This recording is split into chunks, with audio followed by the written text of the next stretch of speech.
అండి, భార్య భర్తకి ఎందుకు లోబడాలి అని కొంతమంది అడుగుతున్నారు.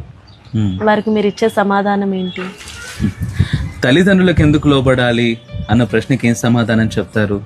వారు మనల్ని కని పెంచి పోషించి ఇంత వాళ్ళని చేశారు కదా, వాళ్లకు లోబడకపోతే ఎవరికి లోబడతాం అని అంటారు.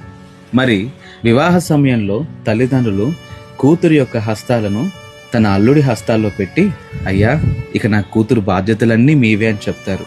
అంటే ఇక్కడ భర్త తల్లిగా, తండ్రిగా, అన్నగా, స్నేహితుడిగా ఈ అన్ని బాధ్యతలు వహించేవాడిగా ఉన్నాడు.